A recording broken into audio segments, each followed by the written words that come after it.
Hello and welcome to the Mull It Over podcast with Servant Richard Mull. Servant, yeah, we just finished a podcast with amazing guy Paul Pickern of All Pro Pastors, and we were talking about titles and stuff like that, and how the apostles call themselves servants, and yeah.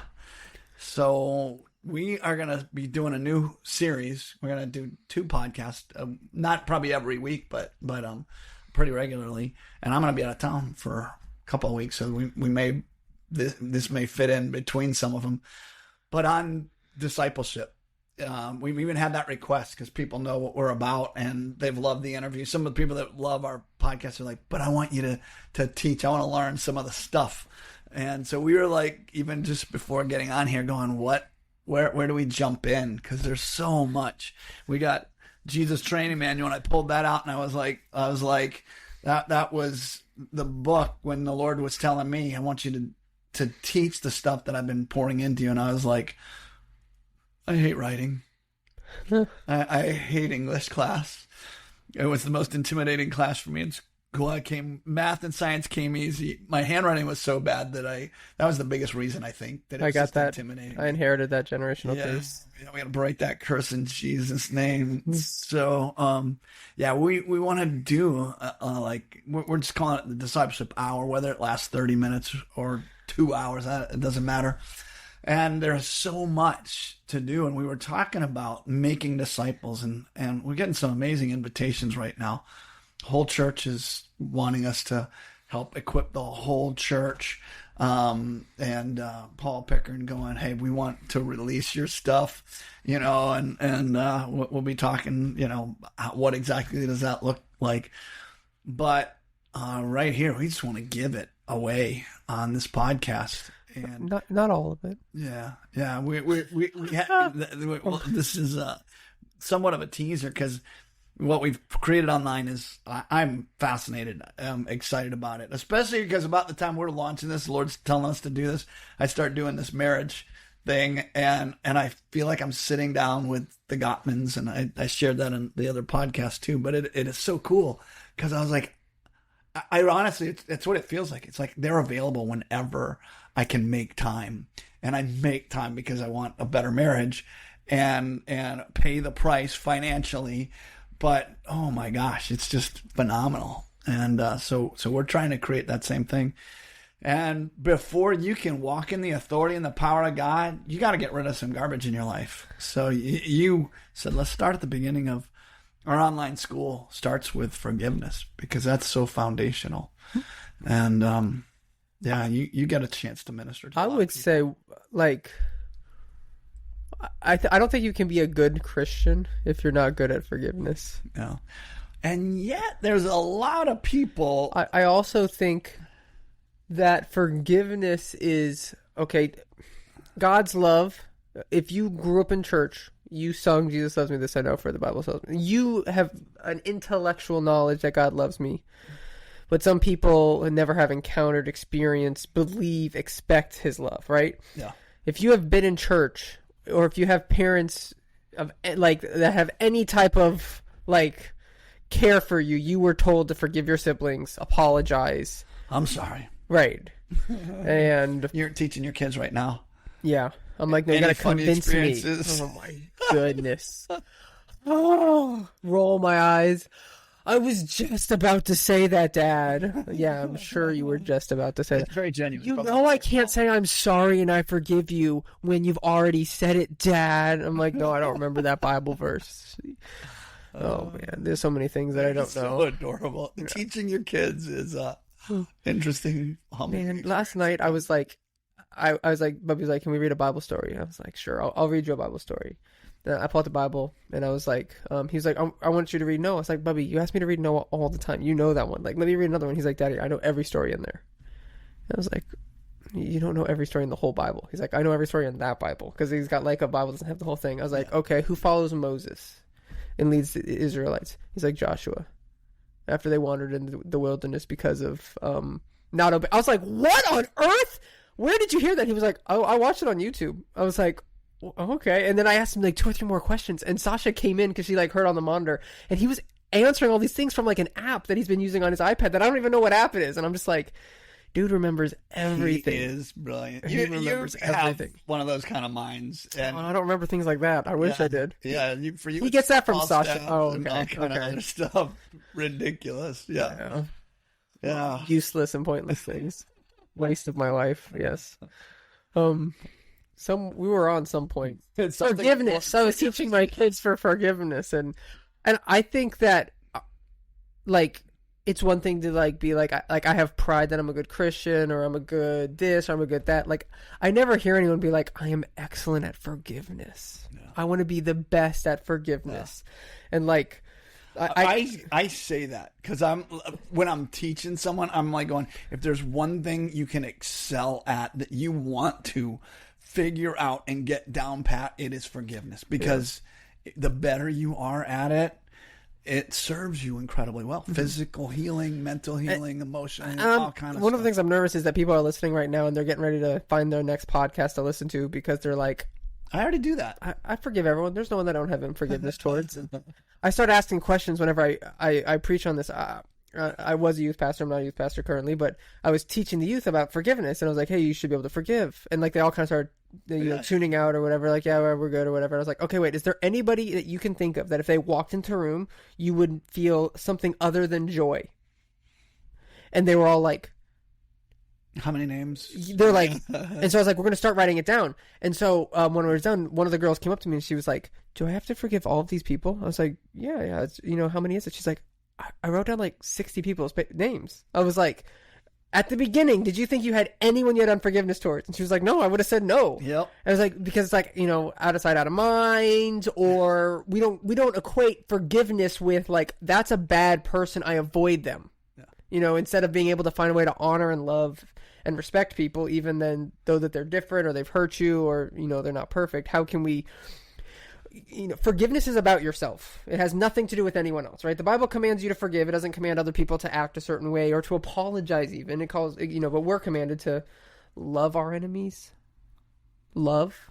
Yeah. Bless those who curse you. Do good to those who spitefully use you. There's a lot of commandments about forgiveness that I'm like, I don't think that, like... takes it to another level. I had the youth group. They were literally saying like, I have a mortal enemy. Is that someone that you think I need to forgive? I was like...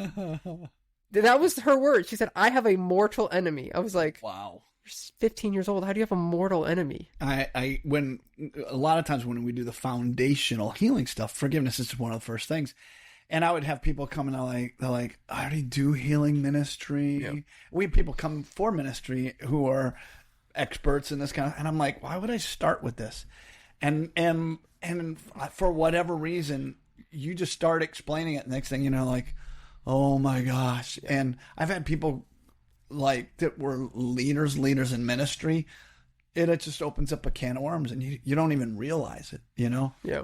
Yeah, I think I didn't give myself permission to not have forgiven. So I would say the words, but I found the fruit was there of resentment. And that's the thing. That's what I'm like. It's so hard to admit. I think you can start with forgiveness just with, if everyone listening to this goes, I don't know if I have forgiveness. If you just write down your spouse's name, your mom's name, your dad's name, and your siblings' names, your boss's name. I think if you write down however many names, it's like 5 names. I think you could probably build a list of things that you're still resentful for, that you still hold against them, that you still treat them and act differently towards them, that you don't have love towards them in certain areas. Maybe not total unforgiveness, like I'm never talking to that person again.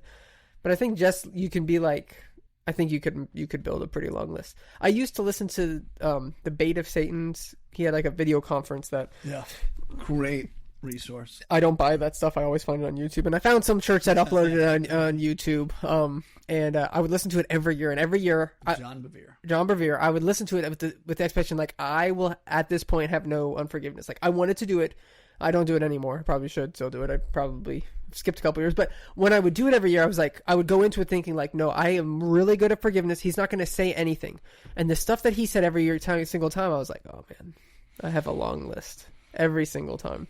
And then I stopped doing it when we got the cleansing prayer guide from Orlando. I can't remember his name. What's his name? Great question. I think it's Chris. I can't remember what his last name is. Chris Valenti, I think. Okay, yeah. So possibly Chris Valenti. Anyways, And you know, he gives a list for unforgiveness. It was like, is there anyone that you don't like to see honored? I'm like, oh, shoot. Okay, I have unforgiveness. Is there anybody that you wish everyone else knew what you knew about them? I'm like, oh, shoot. And it just went on and on and on with these detailed things that I'm like, wow. There is plenty of areas where I don't have the love of Christ. Would you lead me in a prayer right now? Yeah. Hopefully that's what happens even on this. That Your laugh was so loud it changed the rock star mode on the light behind you. Turned red. Boom. Yeah, and so it definitely challenged me. Like, okay, I need to walk in forgiveness. And then where it says, bless those who curse you, love those who do good, you know, that's a part of forgiveness. You know, you always said, which you probably took it from someone, I don't remember where, but it's like unforgiveness, thoughts of hatred, thoughts of violence, that's down here. Forgiveness is 0. The kingdom of God is not 0. It's not hating people. God never called us to not have unforgiveness. He called us to have blessing and doing good and loving, walking in the kingdom of light. And so that's where miracles begin. Oh, yeah. Yeah. Amazing stuff happens. Physical healings happen when you begin to honor financial miracles. We got so many amazing testimonies and other people. And I see people going, you can't get me to do that. And I'm like, I can't get you to receive $1 million. I mean, because that's what you're offering them is something of incredible emotional stability, health, healing, physical health and healing, peace, good night's sleep. Like, there's like, people will come in and like, that's the thing. People don't understand like the root. Like, this open door leads to this open door, leads to this open door, leads to this open door, right? If you have unforgiveness and you have bitterness and you have resentment, that's an open door for the enemy. Physical, emotional, all that stuff. But also just like, that affects you even if you're not thinking about it every day, right? Like, there are people who drive on different parts of town because they don't want to see a building. Because it will remind them of someone they have, or a denomination, or a church, or a pat. And I'm like, there was a city that took the 40-day revolution and created their own version. And this was God's training ground for me because we're teaching people the power of blessing evangelism.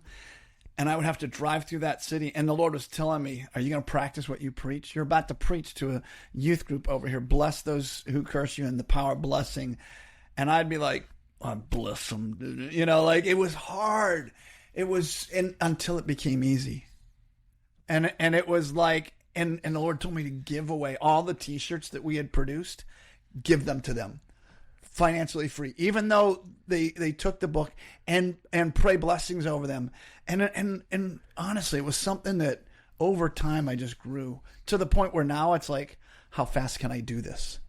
Because my emotional well-being is tied to my mental well-being. My ability to sleep is tied to how quickly can I forgive as best I can. Yeah. Pray blessings over them. Show blessings to them. Stuff that at first it was like, do I have to? Okay. Yeah. I bless them. You know, I mean, that's honestly, as an adult, yeah, that's what it felt like when I was first applying it. And now I have to admit, sometimes it's almost for selfish reasons because I'm like going, I don't like the reverse of it. Yeah. And when we study stuff like the physiological effect, like we'll research, and there's people that have done research and studies on the physiology of bitterness. All kind of sickness comes out of bitterness. Cancers are produced out of bitterness. Well, we won't tell you which ones. You have to sign up for our course. So. Yeah. Yeah. What does bitterness feel like for you? How would you describe it?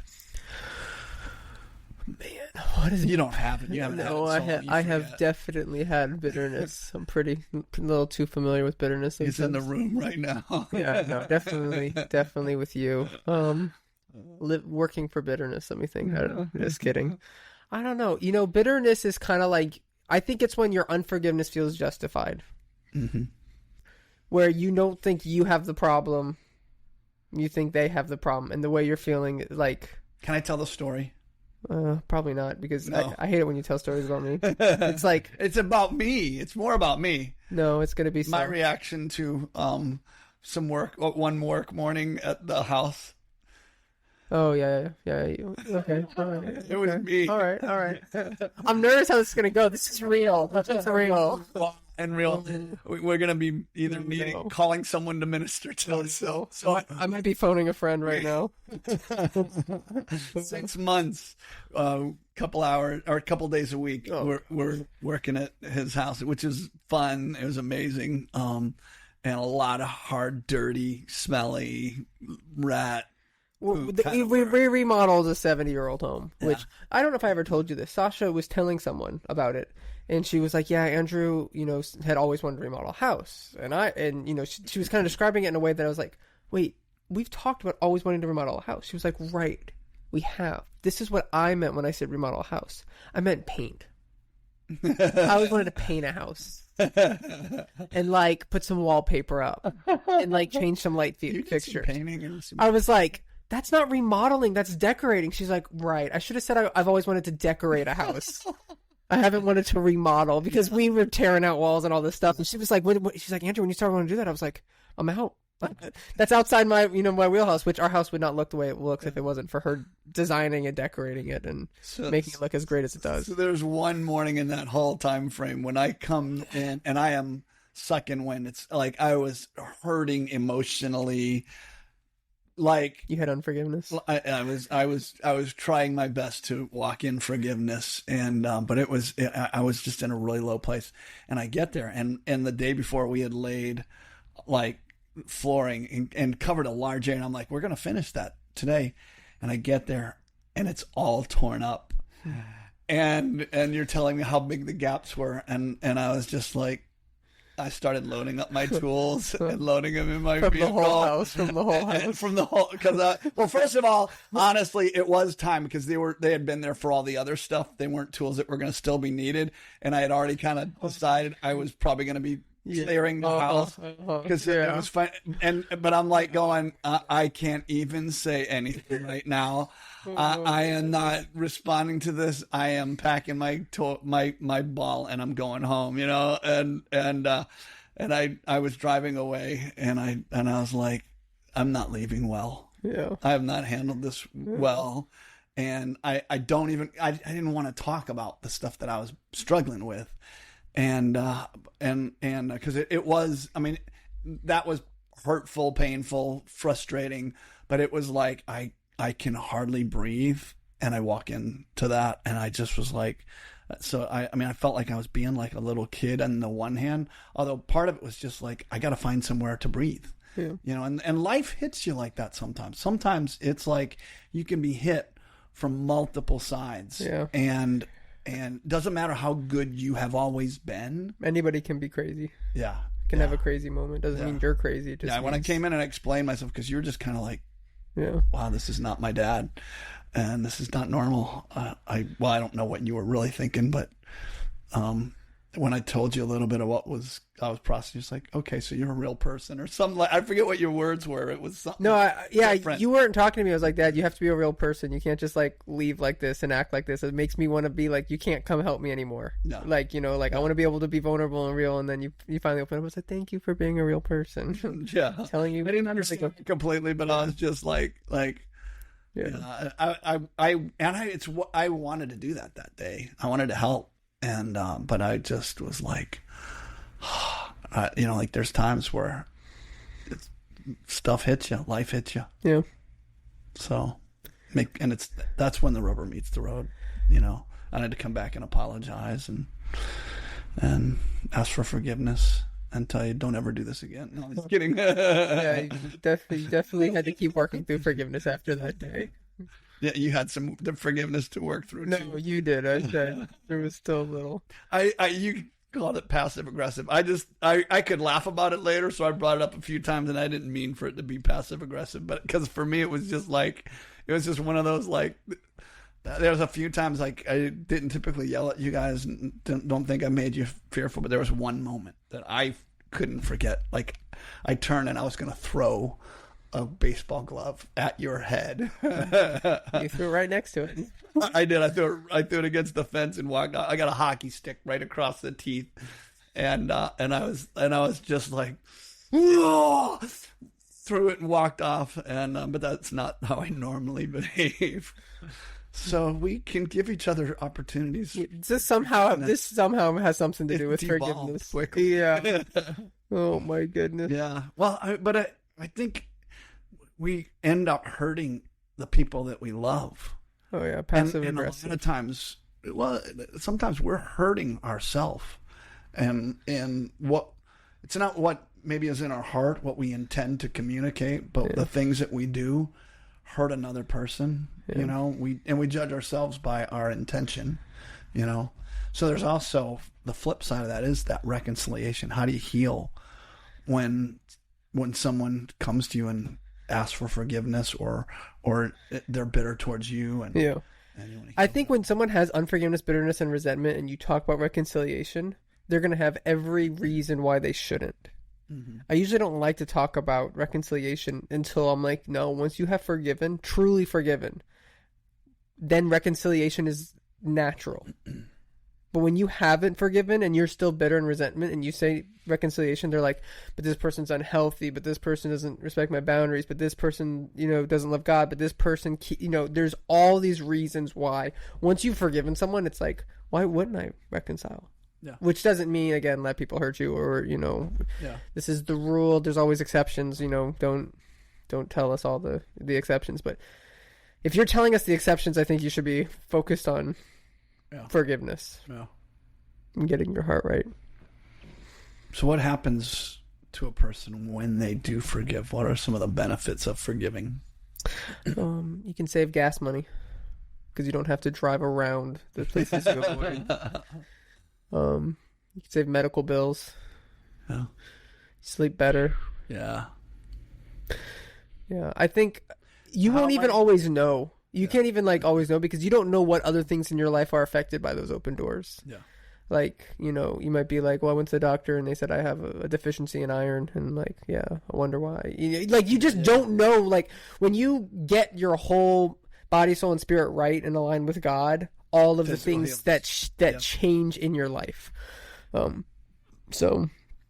just know that we are commanded to love our enemies, keep no records of wrong, and forgive. Yeah. We have been forgiven a lot. How many people have lost better part of a night's sleep because of holding forgiveness towards the person laying in the bed next to them? And we'll talk forgiving yourself. We'll talk about forgiving yourself now because I have lost more than a few nights of sleep when it comes to forgiving myself about my floors again. Oh my goodness. Those floors, I'm telling you what. The rest of the house was easy. It was the LVP, which is supposed to be the easiest thing. You got a really high-end LVP, which looks amazing. It still looks amazing. I can't sleep at night. Yeah. We didn't... just cutting any corners. Man, that's even true. In this building, this building's incredible. It was a 45-year-old double wide, and it looks pretty amazing. But it was the areas that were we can get by without redoing that. Yeah, and that's the stuff today that.